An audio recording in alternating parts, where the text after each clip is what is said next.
Еве сме во новото издание на Црно-бело во колор со Трајче Мики Јоли во емисијата која ја тангира уметноста и културата. Уметноста и културата која за жал денеска се повеќе се маргинализират. И токму околу ова се вртат и нашите разговори, бидејќи последната, односно предпоследната епизода ни беше дали има адреса културата. Денеска, откако утврдивме дека тешко може да се најде адреса на културата, денеска ќе разговараме исто така за уметноста и културата, но од еден поинаков контекст, односно за уметноста културата од внатре. Пред некој ден прочитав еден многу интересен текст кој се едноставно наречен 4 јавачи на мултилевел маркетингот, во кој меѓу другото се спомнати религијата, политиката, економијата и културата, во кој на еден многу суптилен начин пишуваше за тоа како овие 4 елемента од општествениот живот сушност не купуваат и не прават да бидат производ. И во делот кој се однесуваше на културата беше доловено дека културата како еден општествен сегмент оди од тоа да уште од најрана возраст не поттикнува и не прави да трагаме кон нешто, односно нешто да достигнеме нештото, да се стремеме кон нешто, секогаш кога ќе дојдеме до тоа нешто, односно да го до она доволно, културата вели ова не е доволно, продолжете понатаму, и доаѓаме до она суштината дека тешко може да го достигнеме тоа задоволното, и од тука во тој недостиг, односно во оној стремеж да дојдеме до достижното, се јавува и револтот. А бидејќи уметноста е еден сегмент, еден можеби најклучниот сегмент од културата, сегмент кој е исклучително за мене индивидуален, како таков не може да остане имун на се она што се случува во нашето обкружување или во секојдневниот живот, а бидејќи секојдневниот живот ни е многу сакали или не, тоа да го признаеме е очаен. Дали може, прашањето е кое денеска така ќе го продискутираме, од оној уметничкиот револт, од оној креативниот револт, од оној внатрешниот револт кој го абсорбира се она што е од околината, да излезе една чиста, рафинирана уметност како дел од културата. Мили овде ќе разборуваме од сегментот на одаголот, односно на театарот и на книжевноста, на литературата.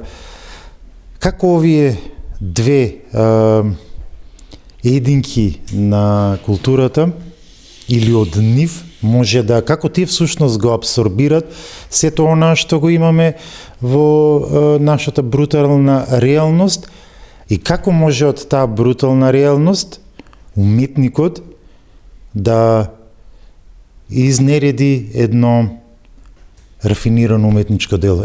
Тука некаде околу тоа ќе се обидеме да најдеме некаков одговор во врска со ова. Има една дефиниција која што Емил Зола, натуралистот, ја има дадено, што значи тоа писател. Јас мислам дека некој пати сум ја повторувал, ама тој треба да се повторува, бидејќи само по себе открива многу значајни елементи или суштината на она што значи писателска професија. Вика, писател е човекот, може да биде писател или писател се дефинира преку перцепцијата на стварноста и преку темпераментот. Значи, ти ја перцепираш стварноста и врз база на твојот темперамент реагираш по истата. Значи, тоа го има и во уметноста. Примаш информација, разработиш информацијата и после реагираш по неа. Значи, природата ни подава информации, затоа имаме ние интеракција со природата, од причина што самата интеракција зборува дека ние сме живи. Оти природата сигурно, според екзистенцијалистите, има и интеракција и со оние кои што, како се вика, делуваат по себе. Например, да речеме со каменот, или да речеме со дрвата, со нешто кое што, или како што велиме ние, додека човекот жив, тој делува за себе, по смртта делува по себе. Не случајно тоа го има во религијата, вика, од земја сме, во земја се враќаме, и тука ти делуваш по себе веќе. Кога како мртва природа веќе делуваш по себе. Проблемот е во тоа што реков дека не постои, според мене, не постои некој кој што сега, за жал, има и такви, поготово во неки средини, како што е нашата, идеологијата да ги проголта, државниот апарат исто така да ја стави раката врз нивните, како се вика, дела, врз нивната слободоумност и така натаму. Иначе, само по себе, писателите се волноумци. Не можеш писател да го контролираш. Во никој случај. Не постои, поготово кај големите писатели, оние кои што се на светската сцена, не постои некој кој што ги контролира. Затоа ќе кажеме, дури одредени правци во книжевноста управо се базират на токму неможноста да се контролират одредени писатели. Излегуваат надвор од шемата, излегуваат надвор од општествените норми, и тие сушност се наоѓаат во ситуација не да се нихилисти, да рушат нешто, но од друга страна да делуваат на одредени девијантни појави. Реагират на девијантни појави всушност. Нема општество кое што може да биде идеално. Во ниту еден случај. Кога се појави, да речеме, комунизмот, секојаш еден општествен поредок доаѓа на сметка на другиот. Значи, кога велиме дека границите на општествениот поредок ќе бидат тесни за, како се вика, за производствените сили, тогаш поминува во еден друг општествен поредок. Но ниту еден општествен поредок не е бездржавен апарат кој што стравува. Како што вели Пекич, дека стравот е мајка или инкубатор на се она што ни се случува. На егоцентризмот, на грамзивоста, на убиствата, на горделивоста и така натаму. Значи, видите сега, општеството се плаши. Како што се плашат, например, да речеме, поединци. За да го победе тој страв, наметнува идеологија. И сега, пази, на таа, како се вика, идеолошка матрица, единствено не се гледат и не се лепат интелектуалци од типо, наречеме, како што се големите писатели, Виктор Иго, Волтер, Данте и така натаму. Зошто ги спомнувам? Токму поради тоа, нивната неможност за комуникација, да речеме, да влезе во таа матрица на државниот апарат, на општествениот поредок, тие стануваат стануваат страшни за општеството, страшни за апаратот. Тие плашејки се од нив сакат да се ослободат, да се ослободат од стравот кога ќе ги стават пострана. И наеднаш Данте, кој што се раѓа во Фиренца и кој што доаѓа, пребегува во Верона и така натаму. После Волтер, кој што цело време еден од големите француски, како се вика, монарх на пишаната реч, човек кој што се огледал во сите жанрови, во сите родови, ја напушта Франција и оди кај Лудвиг Тори за да се спаси од некои, да речеме, од затворите. Дури кога дошол во една ситуација како се вика, тогашната монархија, вика, ти мораш да бидеш, да речеме, санкциониран и те служите затворска казна. Тој вика, извинете, може ли затворската казна да ме заменете, да ме екстрадират или да ме во Лондон, речеме, во Англија, и тоа во Англија. И не само тој. Например, да речеме, не знам, Ромен Ролан, па да речеме Борхес, па Јирген Ернест, сите тие големи писатели биле против, имале ке себе бунт. Замислете си, во Германија за времето на романтизмот се јавува едно движење koje се вика Sturm und Drang, значи бура и устрем. А представници на нив се Гете и Шилер. Може да замислите дека кога се јавува тај романтизам во тие години, рекеме и во раните години, единствено нешто против што били тие, били против нормите кои што класицизмот сам по себе ги носи. Значи, видете сега, тој бунт што се јавува, тој револт што се јавува кај секој писател е предизвикан. Тој не се раѓа со тај револт, тој не е, како се вика, заради револтот. Едноставно е предизвикан од некоја ситуација која што можеби за поголемиот број на луѓето, за масата, не представува ништо. Но тие гледат дека во перспектива можат само да добијат некои, како се вика, негативни последици од тоа. И тие застануваат на патот и викат, извинете, ваквата идеологија или ваквиот начин на водењето на општествениот поредок може само да доведе до катастрофални последици. Баш поради тоа, а тоа не може секој да го види.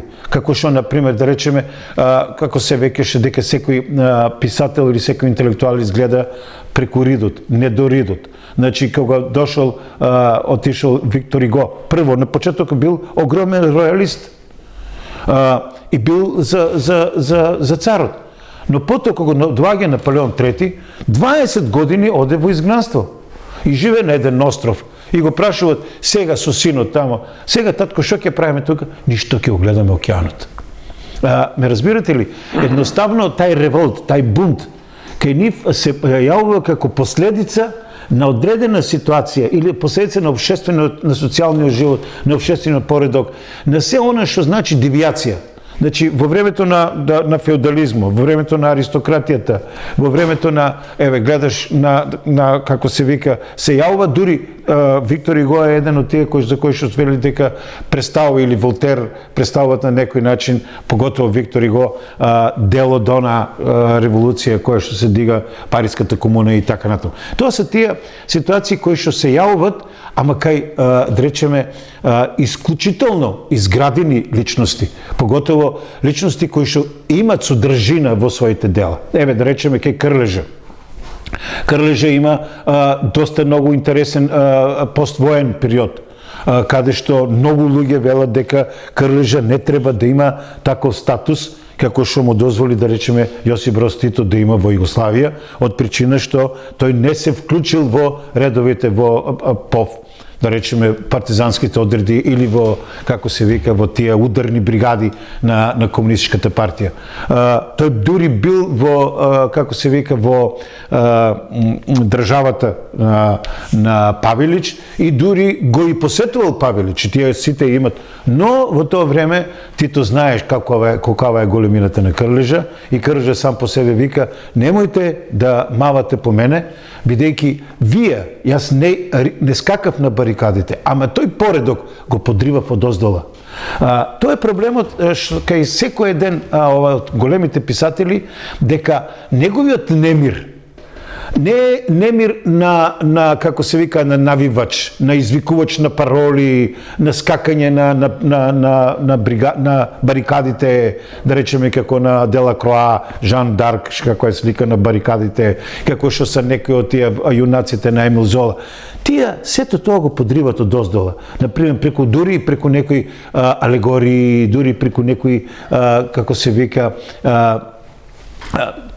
начини или стилски фигури кои што само по себе, да речеме, преку сатирата, многу интересна, или да, сатирата исто нешто кое што само по себе сатиричарите доста добро, дури Волтер се наоѓа во една таква ситуација, дури преку своите сатирични творби доваѓа да представува опасност за тогашната монархија и тие сакат да се ослободат од него. Да речеме, од кукаво значење се писателите. Многу големи, како се вика, дури диктатори. Например, има една многу интересна ситуација со Хитлер и со Ернст Јурген. Ернст Јурген е еден од атентаторите на Хитлер, али е еден од писателите кои што, или интелектуалци кои што Хитлер доста го почитувал. И во времето кога се палеле книгите, само книгата на на мермерним латицама, така ќе искитав на српски, само таа не била запалена, затоа што Хитлер рекол, оставите го Јурген на мене. После тај исто Јурген е дел од атентаторите. И во таква ситуација Хитлер рекол, оставите го Јурген да биде жив. Тука ме подсети на два момента, два интересни момента, да се надоврзам на тебе, што нели ти од оној книжевниот аспект на Жерико и на Пикасо. Жерико со сликата Сплавот на Медуза, кој 2 месеца нели направен ист сплав, како што беа од овие бродоломците, се затворил 2 месеца во неговото ателје, и од тоа произлезе Сплавот на Медузите, но исклучително дело. И Пабло Пикасо со Герника, кога нели инспириран од страотното бомбардирање на градот во 37-та година, кога подоцна еден нацистички офицер го прашува кој го направи ова, па вие го направивте ова, алудирајќи тоа дека тие се виновните на тоа. Но поентата е тој и ти што го кажа, треба да имаш многу во себе, тој гнев, да го канализираш, да му најдеш форма, да му најдеш да го канализираш во едно исклучително моментално дело е нешто кое навистина треба да имаш во себе па и малку и гениалност и лудост од една страна, и токму такви нешта создават една трајна вредност, бидејќи нели не е револтот да мавнеш боја на некоја зграда или да скршиш или да запалиш нешто, туку да направиш едно дело во кое се она што си го почувствувал, си го доживел од тој момент, го отелотвориш во нешто кој ќе биде трајно. И кој ќе биде и безвременско и безценето. Од тука мислам дека е една најубавото нешто, најубавата алатка на уметноста и на културата е токму тоа да ја имаат таа исклучителна и тоа привилегија за мене, да можеш да сето она што го гледаш, што го чувствуваш, не мора секојаш да е бунт и револт, може да е љубов. И љубовта е инспирација, и природата е инспирација, но да го така добро да го тоа спакуваш и да го предадеш на јавноста и на пошироките маси. Кога зборам пошироки маси, не мислам на масовниот медиум и масовната култура како што ја има, туку на луѓе кои гледајќи го тоа дело, всушност ќе го почувствуваат истото. Како да се таму? Да, видите, ја не можам да замислам некој, како се вика, писател, ама од ков, например, да речеме, и да влезе во некоја идеологија која што е наметната од некој државен апарат, кој што само по себе ги користи сите тие можности на, како се вика, форми, стратегии, тактики, идеологија, да се задржи на позиција, и ти сега да бидеш нивни апологет. Или да бидеш, како се вика, ти да ги славеш нивните така наречени победи. Да, глорифицираш нивната победа, нивната присутност, нивното работење, идеологија и така натаму. Не може тоа да го замислам. Тука до вас двајцата, кога го спомнавме нели ова наметнување на некои вредности, најактуелно ми беше ова пред некој ден случајно го налетав на тој текст дека Академијата за филмската уметност, односно она академија која ги доделува Оскарот, излегла со една цела листа на точки кои треба идниот филм кој ќе биде кандидиран за Оскар да ги исполни или да го има за да влезе дури во конкуренција. Тука имаше едни маргинализирање вакви заедници, мислам глупост. Сега тој за двајцата. Дали ти можеш да напишеш книга, песна, дали можеш да створиш една театарска представа или што и да е, кога некој ќе ти дојде солист и ќе рече во твојата представа треба да имаш тоа и тоа. Бе види. Како ќе тргнеш, како ќе Екзипери, кодека е Метралин ќе му вика, како ви вика вие пишувате за нешто што не сте доживеале. Јас морам да го доживеам тоа за да напишам. Денеска слушам на радио, прочитајте најновиот роман за Гоце Делчев. Тој, значи, чекај бе, ти со Гоце Делчев си бил ли?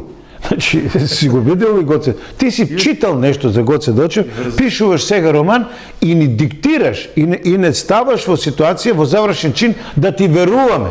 Као ти носиш некои податоци кои што се ексклузивни и ги носиш од, како се вика, од него, од личните средби со него. Или како беше она човек што не знае каков е вкусот на лимоната и кој ти го објаснува каков е вкусот за лимон. Замисли дека Крлежа има напишана и песната иде Тито преко Рома ние. Човече, ја не можам тај што него Крлежа што него читал и што не го знае неговото дело, не можеш да замислиш дека дојде една ситуација која што, да речеме, еден идеалист, една личност која што, например, да речеме, влегува во една друга ситуација, се наметнува на стварноста преку револуција, преку некои други идеи, ти наеднаш со таквата своја грандиозна интелектуалштина во себе, творички потенцијал, ти се враќаш на елементарна една ситуација која што со помош на која опишуваш одредена величина. И со себе носе, не знам и со себе носе. Такви некои ситуации. Не, јасно е дека тоа можеш да го пишуваш ако го работиш тоа за пари. Ако го работиш тоа за пари, тоа овде нема големите личности. Нема никаква продуктивност. Големите личности можат да направат и нешто кое што само по себе може да биде разбирливо. Значи, ќе речеш ти, како си се нашол во таква ситуација? Таквата ситуација произлегува од контекст, од условите во кои што му се наметнуваат, од животните моменти. Како беше она мудрост? Таму кај што има многу зборови не бари мудрост. Па не бари мудрост. Тоа е една од ситуациите што е најважна. Ние кај нас треба да... Како е во театарот? Па страшно е кај нас, само да му кажам пред Мики да почне. Кај нас е страшно и во литературата, во секој поглед на уметноста е страшно. Се она што беше на почетокот беше на некој начин епигонство.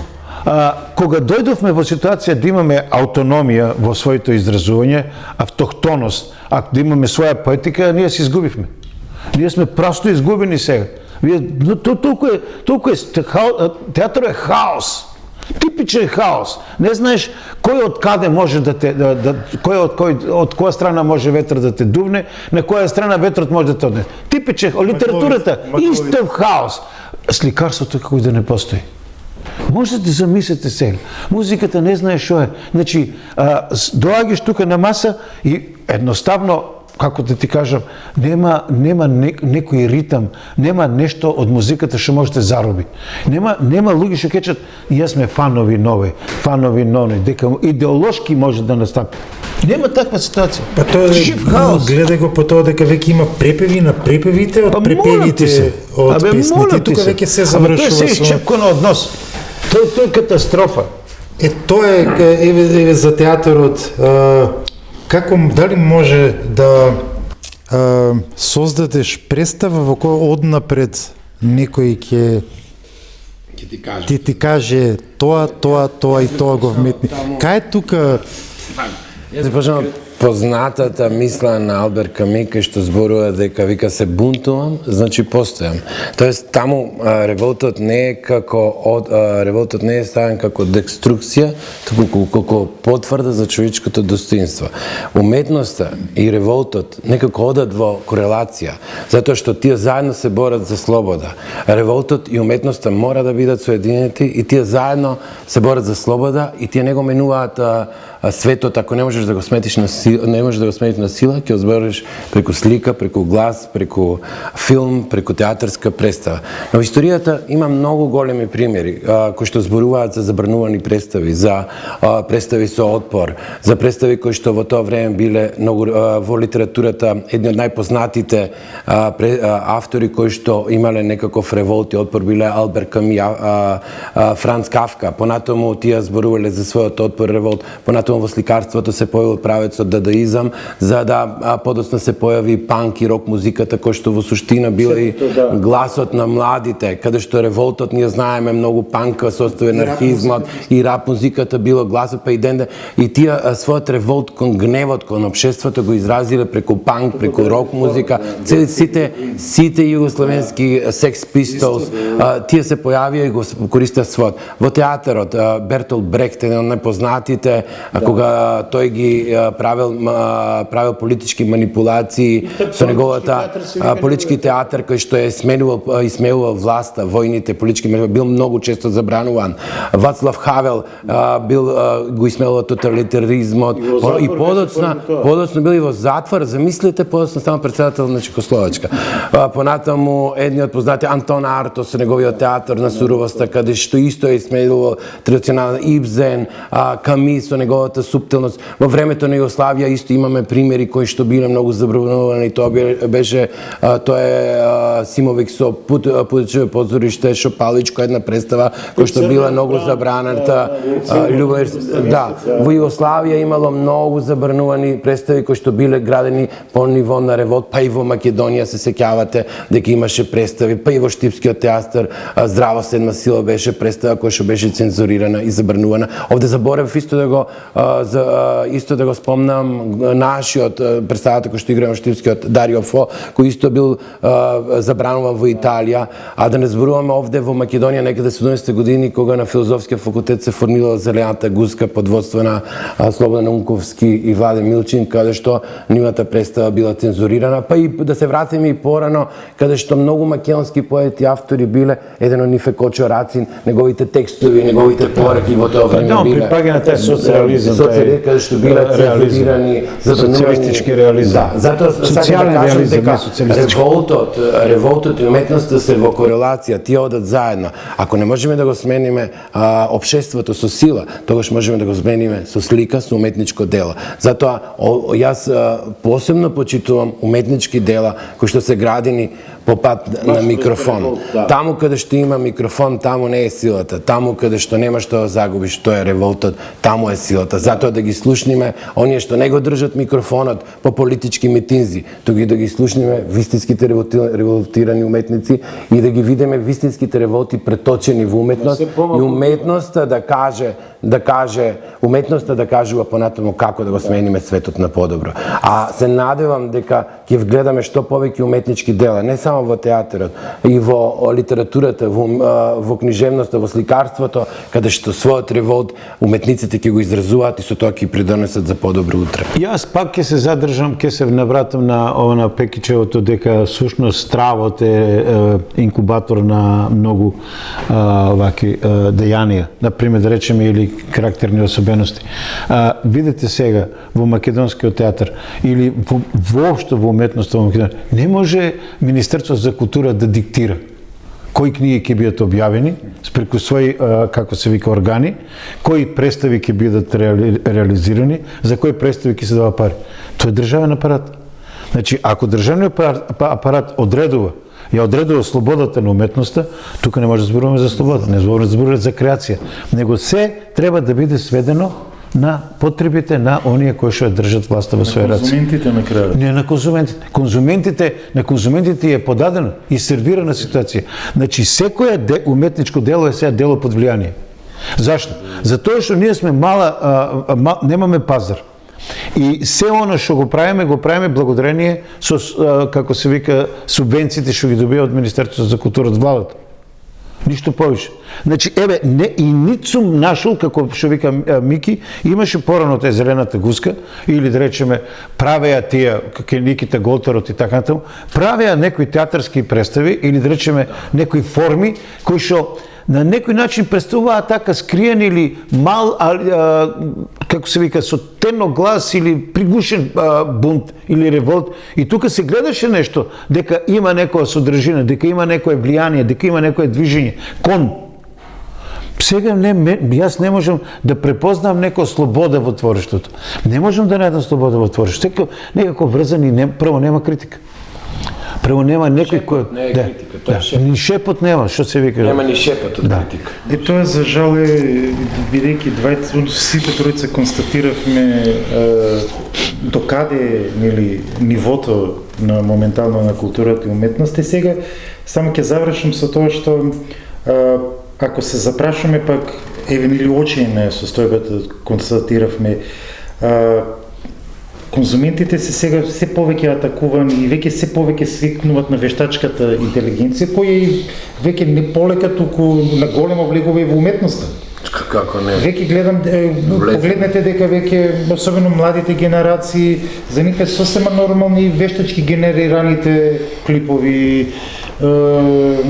стрипови, се она што е вештачки генерирано, веќе го прифаќаат. И сега, пред каков силен предизвик ќе се најде она чистата, она убавата уметност, кога веќе пред себе има еден многу силен противник, многу моќен противник пред кој едноставно тешко можеш да се справиш, и дали гласно размислувам дека дали се ова последните години на она чистата и рафинираната уметност, која за жал мислам дека нема, ајде можеби од политиката ќе најде начин да се избори, но од застрашувачката моќ на АИ-то, дека тешко ќе може да најде чекор, но сепак да бидеме оптимисти дека она што е убавото, чистото, суптилното, она што е духовното пред се, бидејќи во генерираното нема духовност, нема продуховеност. Не може да се справи со она убавото и чистото. Така што нели преубава гледка кога ќе видите кокиче во снег. Еве така и борбата на уметноста се бори, се стреми да се пробие во јавност, и мислам дека и успева во тоа. Се надам дека и ние успеавме да ви го задржиме вашето внимание. Останете и во наредната емисија, кога повторно ќе најдеме и ќе разговараме за некоја тема која се однесува на културата и уметноста. До тогаш, останете со добро.